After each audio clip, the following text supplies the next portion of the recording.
In the late 1990s, two movies were released within months of each other that both dealt with a similar theme, a massive celestial body crashing into the Earth, and no, we don't mean Tom Cruise making a movie in space. The rivalry between the two flicks was hyped up like a 9-year-old who just inherited a candy store and held a grudge against the 8.5-year-old who inherited the toy store next door. Both movies were hits at the box office, and neither was liked all that much critically. Today, we'll compare two 1998 films, Deep Impact and Armageddon.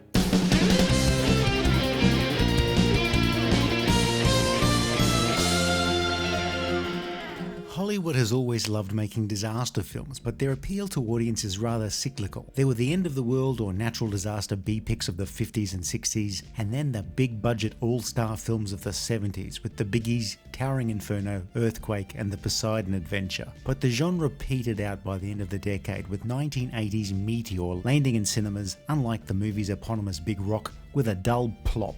Then when movie makers became more comfortable with CG effects in the 90s, there was another wave of disaster films, led by smash hits like Independence Day, reviewed here, and Twister.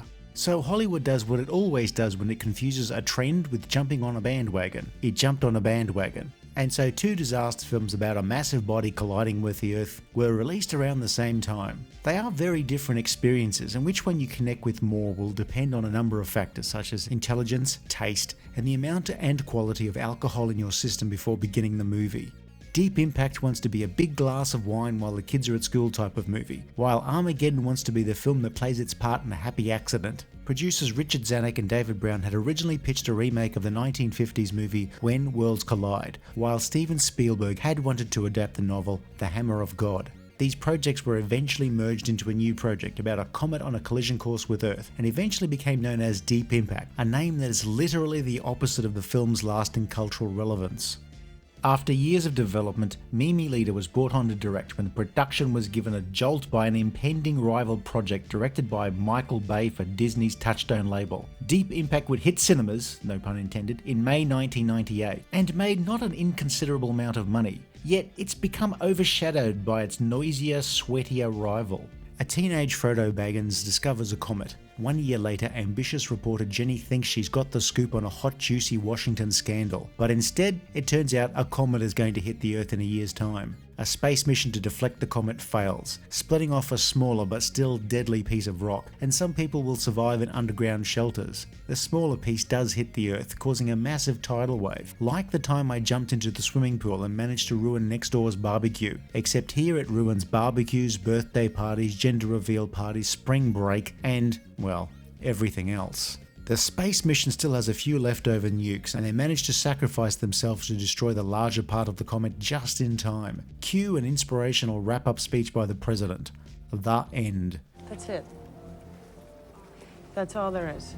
Deep Impact didn't review amazingly at the time, and I had never seen it until now. But, you know, I kinda liked it. It's not silly. People make an attempt at emoting, mostly, and there's a core of human drama in there. For the most part, the special effects hold up quite well, right up until the comet strike, and then some early, not quite ready for primetime computer graphics show up the limits of the technology of the time. I mean, a 3D FX Voodoo 2 was capable of some cool stuff in the 1990s. Nowadays it looks about as convincing as one of Bruce Willis's toupees. And graphics! I need graphics! There are three main story strands. Taya Leoni's MSNBC anchor narrating the story while dealing with her divorced parents. When I was 11, I took $32 from your wallet.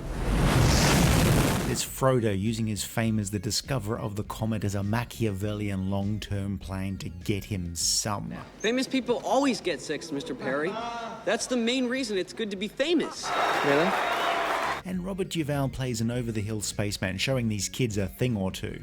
Now, we can't do anything about the little one, but you know, it just might give them a chance. Taya Leoni is a little wooden, Elijah Wood is a little lonely, and Robert Duvall is Robert Duvall. But it's really Morgan Freeman that gets it right. I mean, he's only the President of the United States in this, so that's a come down from his usual part-time gig as the voice of God. But whenever he appears on screen, you know the film is about to take a massive swerve. Oh, you think this is an affair? The comet was on a path that could bring it into direct contact with the Earth. Ah, shit, I just bought a boat. The nuclear strike that we talked about but never saw, yeah, that failed too. Our missiles have failed. Ah, shit, I just bought a beach house. We've been preparing a network of immense caves.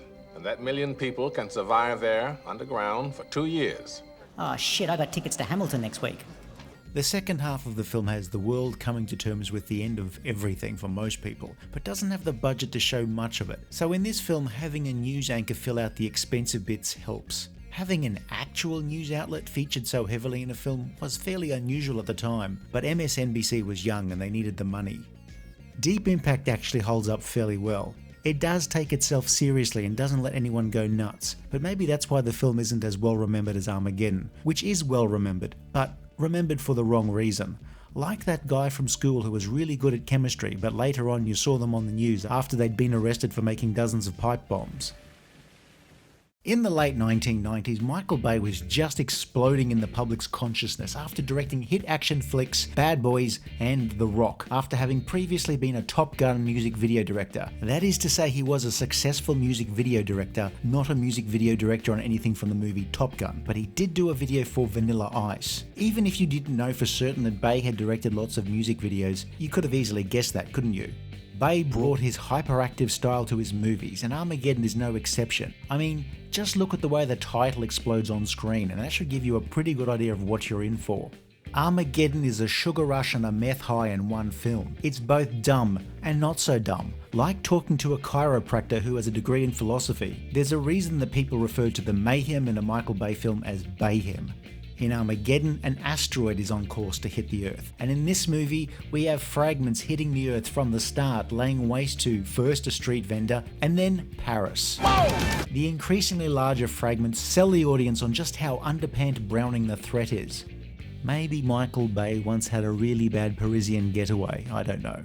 We have 18 days before it hits Earth. NASA is sending up a mission with the idea of exploding nukes deep inside the asteroid, but they're having problems with their drills, so they call in Bruce Willis and his bunch of loud roughnecks, which include the loud weird guy, the loud muscly guy, the loud fat guy, the loud deadbeat dad estranged from his family, and AJ, the guy loudly screwing Bruce Willis's daughter, Grace. Hi, Harry.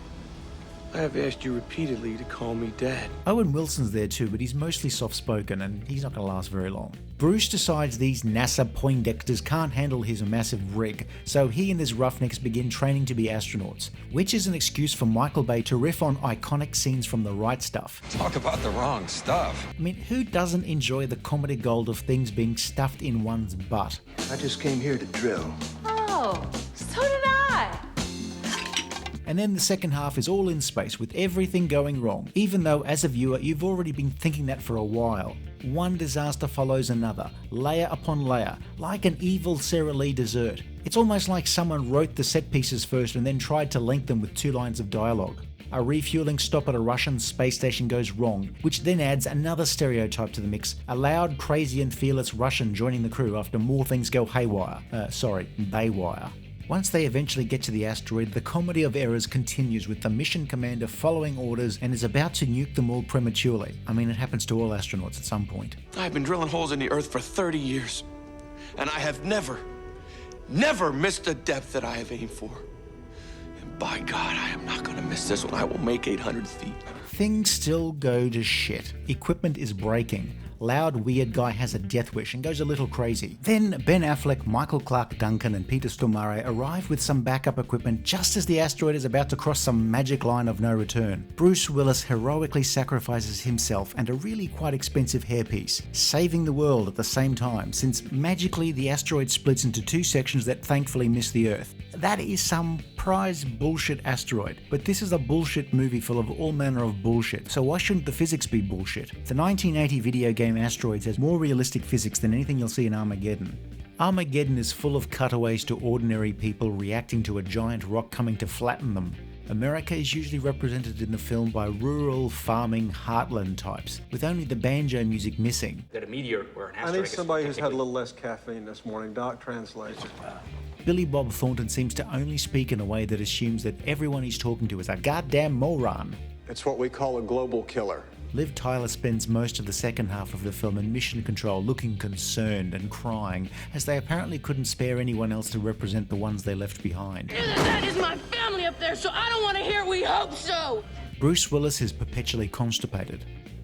Oh, and in this film particularly, always grouchy while playing the overbearing dad. Listen, once you get up there, you're gonna be on your own. Anything should happen, I know, Harry. I'll try not to disappoint you. Ben Affleck is an affable goofball about whom the film can't make up its mind whether he's incompetent or brilliant. We all gotta die, right? I'm the guy who gets to do it saving the world.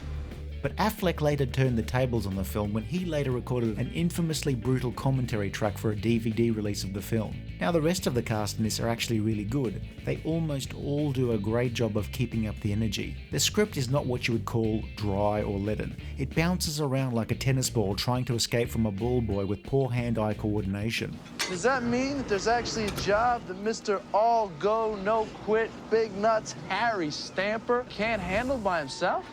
It needs my expert advice? The dialogue is stupid, but it's always snappy and delivered with such force and aggression that it sort of carries you away. The secret of Armageddon, despite its reputation, is that it is highly entertaining. You can't help but enjoy it, despite how dumb it gets in places. Armageddon has a well-deserved reputation for being a dumb film, but that's missing the point. It's meant to be a stimulating film in terms of visual and sound, which is why everything is turned into a joke, or everyone is sweaty, or crying, or angry, or shouting. Nothing in this movie is remotely what you would call mellow. The movie is pumped, amped, hyped up, hopped up. It's hysterical most of the time, though no one is really overacting any worse than anyone else, since they're all hamming it up like a bacon convention. Now I'm googling bacon conventions near me. Son of a bitch, there is one near me, but it was last week. Every performance feels like somebody has snorted a line of cocaine before each and every take. Yeah, of course there's the adrenaline of having an asteroid about to flatten the Earth, but that's not it. I'm not saying this is what the craft services table looked like. I'm not saying that. I'm not suggesting that before every take every cast member took a hefty toot on a line of coke, but it just feels that way. Maybe that's what they mean by above-the-line costs.